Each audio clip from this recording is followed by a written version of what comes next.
Broadcasting from the business capital of the world, this is the Podcast Business News Network. I'm sure you've often heard someone say, go with your gut. Go with your gut feeling, or trust your intuition. What does that feel like? What exactly is that? Why should we? We're going to talk about that today with somebody that is so multifaceted. She helps people with whatever challenges they're going through as an amazing psychologist. But, part of that is trusting yourself. And we're going to delve into that. You got some thoughts for a new year? We're here. Go with your gut. Dr. Ann Creekmore joins us on the program. How you doing today? Great, Steve. How are you? Very well, very well. I love this topic because I feel that many of us don't harness the power of the intuition that we've been given. And somebody said in the past, I haven't forgotten this, that it is a wonderful power that we are all born with. Mm-hmm. And it's not some woo-woo thing. It's evolutionary. When you think about, we're animals, right? You think about animals, like, how do they not mess up? How do they still continue? How do the species continue? They're trusting their intuition. And we do the same, but sometimes our logic gets in the way. Animals don't have that problem where we overthink things and then we don't go with what's inside of us. What are your overall thoughts there? I agree with you. I mean, the old adage about, go with your first impression, a lot of times is just a good one. It's kind of like going with what as you said, your gut is, and not overthinking everything. Mm-hmm. I mean, we have our right brain, our left brain, and our logical, analytical, and then we have our intuitive or our feeling, capacities. We want to use all of our faculties. How do you describe the intuition, the gut feeling? I would assume they're the same. Yeah. I mean, like you said, I think we do have, I believe that someday they'll find all these parts in our body that they couldn't, kind of fit with in a sense. Like they say, they found things like, research has shown that people who tend to lie a lot actually have more white matter in their than in their brain, and there's more things going through. They should be writers, right? They can imagine everything. Or there's mirror neurons, they've found more of those people who tend to be more empathic. And I believe, like you said, it's kind of evolutionary. We have these capacities, these, some people call it occult faculties, but the word occult just means hidden faculties, like a hidden senses. It's not like, we have it as external physical senses, our nose, we smell it, our ears, we hear, and so on. But we have inner intuitive faculties that probably do correspond and be found someday through doctors, like the mirror neurons or the extra white matter and so on, that correspond to our faculties, our hidden faculties, our picking up on things. And people can have different ones that are more developed than others. Some people can get just feelings, just go into a room and feel the energy. Some people, get these thoughts kind of come to them, and of course, like artists have that, they say the muse strikes, it's just like it's flowing through them. They're picking up on something. Or some people just kind of intuitively kind of know something's going to happen. It's a matter or kind of can pick up on what somebody's thinking. You know what I mean? Like everybody's got different ways that they pick up on things. That is their, we have the capacity for those, but some people are more gifted, let's say, in certain areas, just like they're more gifted in anything, playing ball or playing music, so you got to kind of learn your own senses and what seems to work for you and follow it and work with it. I believe in the intuition and the gut feeling for one reason. And that reason is I didn't follow it. And every time I didn't follow it, my intuition was saying, this is what you need to do. Right. This is it. Listen, I'm talking to you, Steve. Listen, knocking on your door. Absolutely. And I ignored it. And I don't want to say I regret it because everything's a learning experience, but I can go back 25 years, almost 30 years of times I ignored it. And I can tell you where I was when I was ignoring it. Uh-huh. Major life decisions, Mm. major life decisions. Yes. Even more recently in the last few years, another major life situation always hidden inside of me was my intuition telling me, I'm telling you, you're just, and I Uh-huh. was like, nah, I'm putting it. We don't want to listen to it because sometimes there's repercussions. Maybe you need to do something or take action. So we just push it away, just push it away. Right. How do you describe the feeling when your intuition, your gut feeling is there? What does it feel like for you? Well, like I was saying, I was that people have, there's these different capacities. I mean, they actually have it, I think, even in the Bible in Corinthians, like 12:1, where they go, all, that everyone is given these certain faculties that they have, like they can get a dream that's kind of prophetic, it's guiding them, or they, have a sort of these intuitive faculties, or picking up energy faculties and stuff. It's even in the Bible there, and so it varies, though it says, because each one might have a greater loading or capacity on a different one. Like I was thinking about for you were saying kind of, do you get these feelings because do you get like a feeling about it, or do you get like a thought of knowing, or do you get like just the thought coming through? For me, because you're asking me, a lot of times I just get a thought, like it's my own thought, you know what I mean? Like, I'll be sitting with a client and they're talking about something and I keep thinking, what about her mother? What about her mom? It's like this thought's coming through my mind, like the muse striking with the art. And I'm like, what about your mother? Well, that's why I'm here, and, you just kind of, and so I call that following my intuition, and it being more of like a thought or hearing kind of thing. I don't hear anything, externally, but it just keeps coming at me. So that I will say it frequently, and it works. And like you said, we've got to kind of tune into our own channel of our intuition and learn to follow it when it occurs.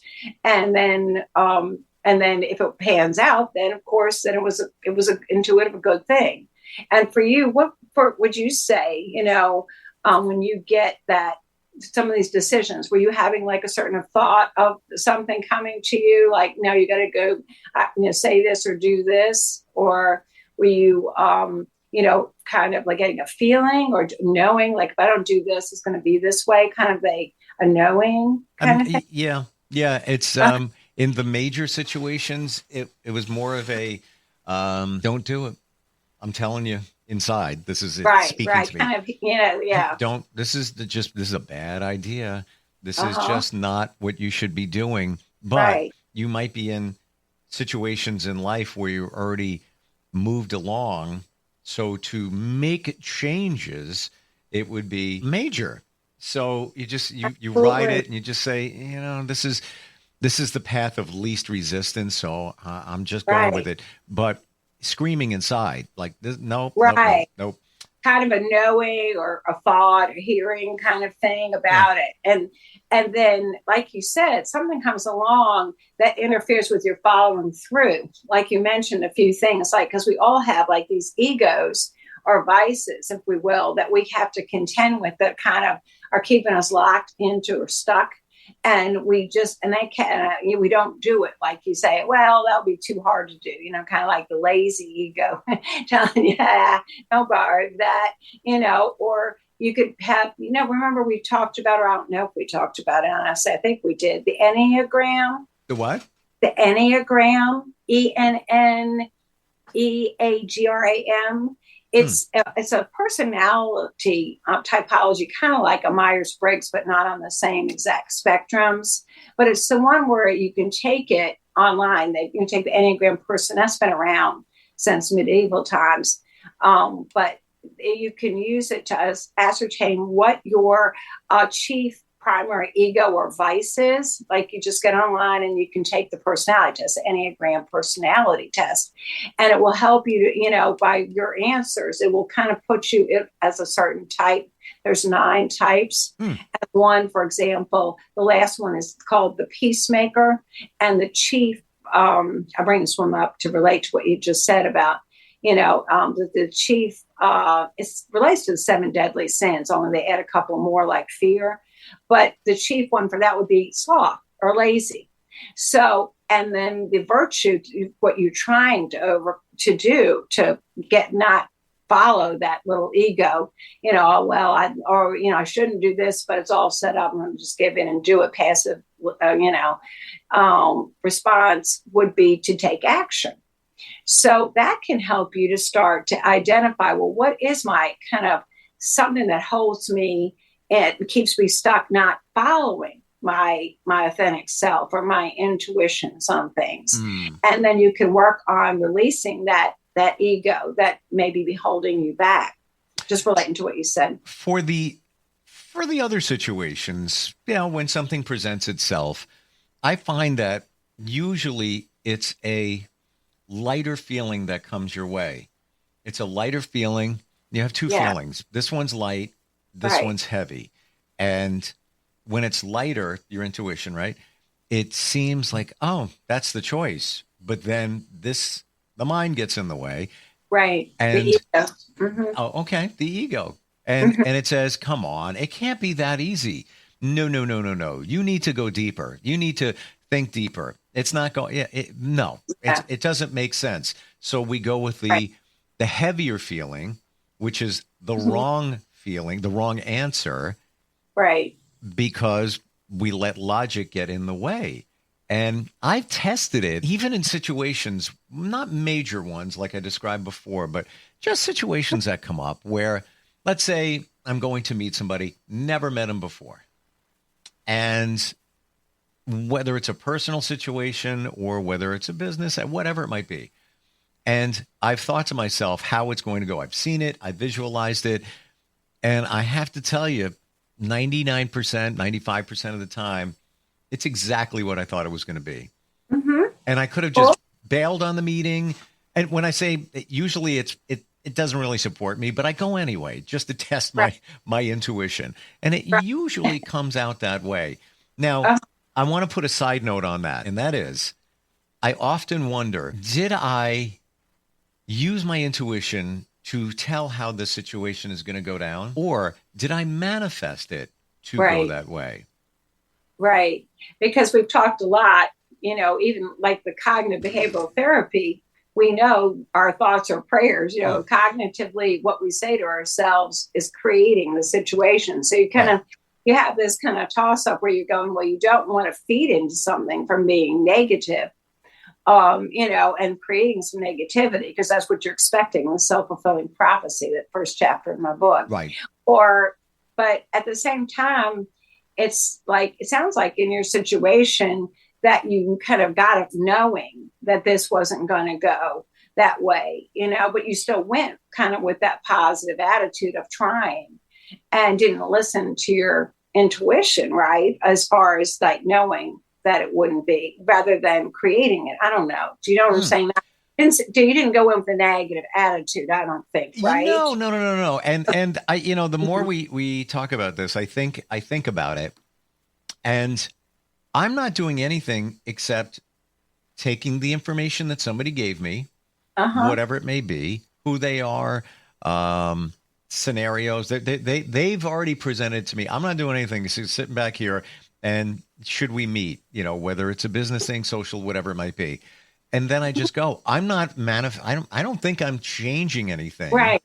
I'm getting a feeling based on what I was given, be it the energy, the information. And then I just, my gut tells me something and I just go, let me see. Well, what comes to my mind, Steve? It sounds to me, and I don't, I'm not diagnosing you because this isn't really psychology per se. It is a personality typology that anyone has access to. But one of the personality typologies, number 2, is the helper, is the one that, it's about, kind of wanting to be loved and, have love, but then to help as a way, in a way, to get the approval. It's actually the ego of it is, I think it's called vanity or flattery. It's called flattery. It's kind of like wanting to put yourself out there, be a helper. And I don't know if that relates to you at all, that could be something getting in your way. Like sometimes, for your own authentic self, this isn't worth your time and effort. But your ego, who wants to be there for people and wants to be a helper and, wants that sense of love and back from being a helper, you move in that direction. Is there any possibility that fits at all for you? You could take the test and tell us next time. And I will, and I'll address. I'll and address. it might have nothing to do with it. It just seems No, to no, be no. like it can, because that's what we have to watch out for with our cognitive behavioral therapy. We have to just, stop the negative, even if it's a negative ego or vice. Like say you were going to go to this meeting and it's not going to work out, but this person has, say, for the gluttony ego, right? One of 7 deadly sins. Their chief one is, but we're going to a great restaurant, so we'll go eat. You kind of know and get into yourself and find out, well, what is it that is that? It's not the little devil on your shoulder per se, but in a sense, what is that negative thing that's pulling you from doing what you really would be right for you In these situations? So Mhm. I'll address all of that. The helper syndrome and that. I get what you're saying, and in the past, I would say there's some accuracy for me in that. And we all probably have that feeling. The classic, I feel like I'm not good enough. So you go above and beyond to show value to people. So you think that they'll always want you. And I get what you're saying. In these situations, in most current times for me, last few years, I would factor that out. And also, I get the gluttony thing, like, I'm just going to go. It's a nice restaurant, whatever. Right. We don't want to. there's some truth in that, I think, for many. For me, it's not, and I know it's not, because I've become more selective because I don't have time. So, if somebody says, "Hey, let's get together, let's meet," I'm like, if I can handle it on an email, and I'm out all the time doing social stuff all the time. I just don't have extra time if it's not going to make sense for me. So I'm very strategic in that. So it's the gut, and I just go in these some certain situations just to see if my gut is right. That's really all it is. There's nothing wrong with that. We're either learning or having fun, right? I mean, part of it is learning. I think that's an excellent point. People should work on, see what their channels are, their main ways, and you could try. That's the only way is practice makes progress, and you learn, hey, these are, this is good intuition. I'm going to follow it. But, you can check it out. That's the only way to learn. Well, that's, I guess I reverse engineer it. I want to test it. And it's been said before too, if you want to test your intuition, go with the little stuff. Go with what do I want for dinner tonight? Do I want Chinese or do I want Italian? Let me think about that. What is my gut telling me? What is the right choice for me now? And go, same thing if you're driving. There's some traffic. I wonder if I should pivot over on this road over here. Let me think, listen deep within. What's it saying? And, you could use an app, but a lot of times they're not right. They're not fully updated. What's right for me at this time? And listen. Exactly. And listen. Absolutely. And that is a really good one. Sometimes if you feel some anxiety, you could ask that question of yourself. Is this something I'm picking up from energy from around me? Or is this about me that I need to, something going on? And if it isn't, go to whatever, go to yours, go. And it can be a way of relieving yourself. So you kind of check in, like you're saying, and see, what you get back, and just follow it, see where it goes, right, and see how it works.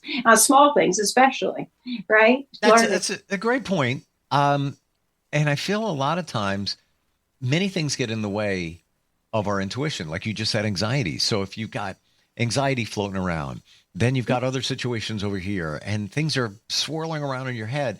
You can't truly listen to what is being told to you from within. And I believe that every answer you need, everything you're pondering, choice A, choice B, I can't decide. I don't know which one. You Where are you going? know the answer. It's within. It's within. It's within. Absolutely. Yeah. Absolutely. Yeah. Instead of, and a lot of times we go to friends and we say, I don't know what to do. What do you think I should do? If you were me, what would you do? Would you take choice A or choice B? Which is fine. Might cloud things up a little bit. Mm-hmm. If you listen within and learn to trust, that's the key word. Trust your intuition. Absolutely. You'll get the answer and you'll act on the answer. Right. And just beware of your own inner, ego or vice, that isn't helping you make the decision. Yes. And the gluttony thing is big, because what are some of the drivers there? Food, money, intimacy. There's a bunch of them there that could make you make a certain decision, but it's really not the right decision. You're going Exactly. Yeah. Partial that out. Not stop that. And not easy though, because no. And I'm sure you would agree, as somebody who does what you do as a psychologist, that we want reward. So what comes from gluttony? Right. It's your reward. Yeah. When sated, feeling, chill. Yeah. You want that. Yeah. There's got to be something, what's in it for me kind of thing. So when your gut is telling you, again, hypothetically going to a meeting, and you got to say, no, dude, it's going to be the same. You know what it's going to be like. You know what the answer is. But like you said, it's a nice restaurant. Or I might make a couple of extra bucks on it, or whatever it might be. Free to go. So I'm just going to do it because I deserve it. Right. And then you go. Exactly. But you know what? In those situations, more times than not, it turns into a disappointment. Right. Yeah. Kind of just now, just go with your gut. Yeah. This is a lot of this. What we're talking about today is one of the chapters in your book, Love Yourself, Love Your Life. Mm-hmm. Mm-hmm. Yeah. There's more in there. In the Your Word is Your Magical Mystical Wand chapter. Chapter 5, and more on helping you on how to do that. Yeah. Yeah. So much insight in that book. You can find more details when we find you. Best way to do that is how? Yeah. Just look me up in Psychology Today, that directory under Dr. Ann Creekmore, and it'll, there's a link there, get to that, click it and go right to my website where I practice and have all my email, phone number, and information about me and my practice. Awesome. Psychology Today. Dr. Ann Creekmore. If you look for that book and any of the others, it's under her pen name, A.P. Velosa. Great talking with you today, Ann. My intuition says 2025 is going to be amazing, and you're part of it. Absolutely. And I appreciate it. Thank you so much. Thank you. We'll catch up soon. Okay. Thanks. Hi, I'm Dr. Ann Creekmore. I want you to know that you have the power to shine your light and be a magnificent, authentic person that you are in your mind, body, and spirit, and to have a wonderful, fulfilled life. I have written several books, but the one I'm sharing about is Love Yourself, Love Your Life. I want you to have that book so you can start healing the emotional wounds of the past and release any negative subconscious beliefs that are holding you back so you can become the whole, fulfilled, happy person you're meant to be. Please feel free to contact me. You can find me on Psychology Today, which links into my website. Thank you. Blessings and love.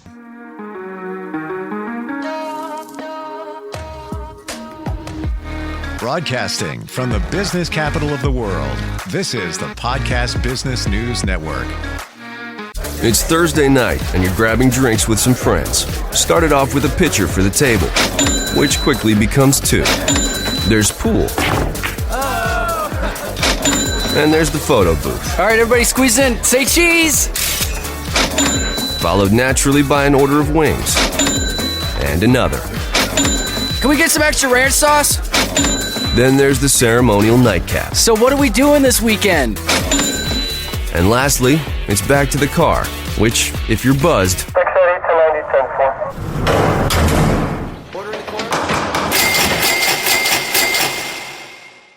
could be the most expensive night of your life.